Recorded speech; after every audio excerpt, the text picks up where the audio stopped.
Bonjour à toutes, bonjour à tous. Nous parlons encore santé aujourd'hui. De tous les maux dont l'homme peut souffrir, il y a la hernie. Je m'empresse d'ajouter la hernie hiatale. Vous en avez peut-être entendu parler sans en savoir peut-être grand-chose.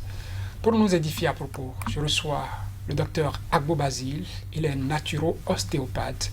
Bonjour docteur Agbo. Bonjour monsieur Saturnin. Merci de nous édifier encore sur une maladie. Il vaut mieux en avoir l'information pour ne pas en souffrir, Oui. pour prévenir. C'est bien. Donc il faut mettre la lumière. Toujours. Aujourd'hui, nous parlons de la hernie hiatale. Je me suis empressé d'ajouter hiatale tout à l'heure parce qu'il y a plusieurs types de hernie. Bien sûr. La hernie, c'est d'abord quoi, docteur Agbo? La hernie, de façon générale, c'est le processus par lequel un organe peut quitter sa cavité habituelle par le biais d'un orifice naturel pour se retrouver dans un autre compartiment. C'est ça la hernie, de façon générale. De façon générale. Oui. Et si on parle de hernie hiatale aujourd'hui, c'est quoi Alors, la hernie hiatale? Quand on parle de hernie hiatale, il faut comprendre que c'est une hernie qui se fait un peu rare, mais qui existe quand même, et qui concerne surtout la partie abdominale. Quand nous parlons de la partie abdominale est contenue dans le tronc. Mais le tronc est divisé en deux parties. Le thorax et l'abdomen. Et le thorax et l'abdomen, les deux sont séparés par un muscle que nous appelons le diaphragme. Et ce diaphragme-là laisse passer un orifice. Cet orifice, on l'appelle le hiatus. D'où vient l'expression hiatale. Le hiatus laisse passer l'œsophage qui quitte bien sûr la bouche et conduit le bol alimentaire jusqu'à descendre dans l'estomac. Et l'œsophage a une jonction avec l'estomac que nous appelons l'orifice du cardia. Alors, cette jonction-là fait directement corps avec la grosse protubérance de l'estomac que nous appelons le fundus. Et ce sont ces différents organes qui se retrouvent concernés par la hernie hiatale. Je m'explique. On parlera de hernie hiatale lorsque une portion de l'estomac va quitter son lit et rentrer dans l'orifice du hiatus et remonter dans le thorax. Est-ce qu'il y a plusieurs types de hernie hiatale, docteur? Il existe plusieurs types de hernie hiatale, dont deux principaux. Nous avons la hernie hiatale par glissement, c'est-à-dire c'est l'orifice appelé cardia, le contact entre l'œsophage et l'estomac qui glisse dans le hiatus et remonte dans le thorax. À ce niveau-là, c'est ça, on peut l'observer sur le schéma C. Voilà. Et dans ce cas, la hernie hiatale constitue environ 85 à 90% des cas. 85 à 90% des cas. Le deuxième type de hernie hiatale qui existe, c'est la hernie par roulement. C'est ça que nous retrouvons sur le schéma numéro D, où en ce moment-là, c'est l'orifice qui est dilaté, l'orifice appelé hiatus qui est dilaté et qui laisse remonter le fundus qui forme un bourrelet et qui se retrouve dans le thorax. Voilà les deux principaux types de hernie hiatale. Mais secondairement, nous avons également la combinaison des deux principaux types, c'est-à-dire il y a le glissement et le roulement chez le même patient. Alors, quand on a tout ça, docteur Agbo, quels sont les symptômes qu'on ressent et qui peuvent nous permettre de soupçonner une hernie hiatale? Permettez-moi rapidement, le quatrième type, c'est le fait que tout l'estomac remonte tout de suite dans le thorax. Et dans le thorax. Là, c'est plus grave. Là, ça devient un peu plus dangereux. Alors, quand c'est comme ça, le patient va présenter des symptômes. Parmi ces symptômes, nous allons retrouver le reflux gastro-œsophagien, qui est une sensation à type de brûlure. Parce que le contenu du tube de l'estomac aura tendance à remonter dans l'œsophage. Or, ce contenu-là est acide, parce qu'il y a la présence de l'acide nitrique qui va entraîner des brûlures au niveau de l'œsophage. Et le patient aura tendance à regurgiter les repas précédemment avalés. Donc, on aura un tableau de reflux gastro-œsophagien. On aura parfois des vomissements teintés de sang. On aura une thrombose veineuse des membres inférieurs. On aura des douleurs à type de congestion.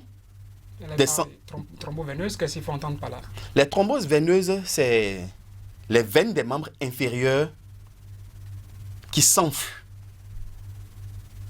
Au niveau des pieds notamment. Au niveau des pieds, et qui peut entraîner la présence de caillots dans ces veines. Il faut reconnaître également que chez ces patients, on peut retrouver des sensations de compression au niveau de la poitrine, une lourdeur, surtout dans la région épigastrique. On va retrouver également chez le patient des sensations de boule. C'est-à-dire quand le malade prend le bol alimentaire et qu'il avale, il a l'impression qu'il sent le bol parcourir son œsophage et parfois ça se bloque au niveau de la région épigastrique. Et il faut parfois des heures pour que ça puisse passer.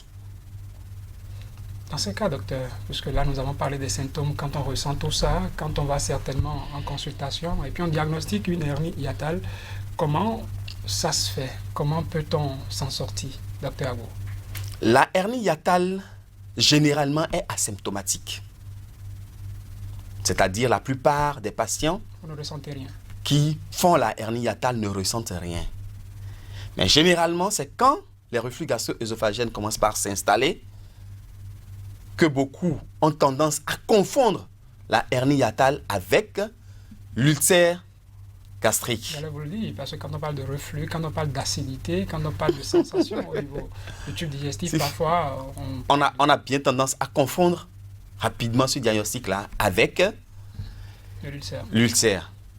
Donc, il faut faire des examens précis pour se rendre à l'évidence qu'il s'agit bien d'une hernie hiatale. Et cette hernie hiatale peut présenter des complications. Généralement, dans tous les cas de hernie, la complication commune, c'est l'étranglement herniaire. L'étranglement herniaire parce que l'orifice, c'est-à-dire le hiatus, a tendance à se contracter et à resserrer cette partie de l'estomac-là contenue dans le thorax. Et ça fait que le malade a des douleurs vives, intenses, qui peuvent être passagères, mais qui seront répétitives dans le temps, jusqu'au jour où il y aura un étranglement pas possible, où il faut parfois aller opérer. Là, c'est l'intervention chirurgicale. Là, c'est l'intervention chirurgicale. Ce qui est redouté par beaucoup. Ce qui est redouté par beaucoup. Mais avant d'aller à l'intervention, dans le diagnostic, il faut demander ce que nous appelons une fibroscopie œsogastro-duodénale. C'est généralement l'examen qui permet de poser le diagnostic.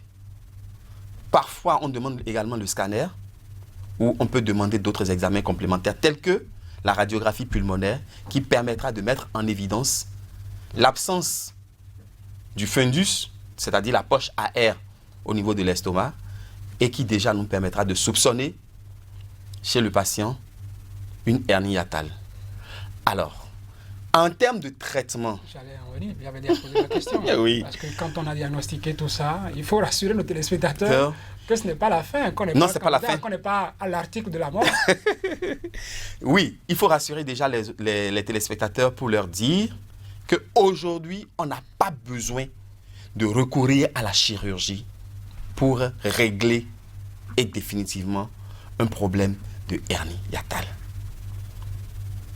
Comment ça se passe alors? Alors, en naturopathie, il existe des techniques pour ramener les organes qui, entre-temps, ont quitté leur lit à leur place. Et bien sûr, accompagner des traitements, tout rentre dans l'ordre et le patient se retrouve. Est-ce qu'il y a un risque qu'une fois traité, puisque l'orifice est toujours là, que l'estomac remonte? Justement, l'orifice est là, il faut le tonifier.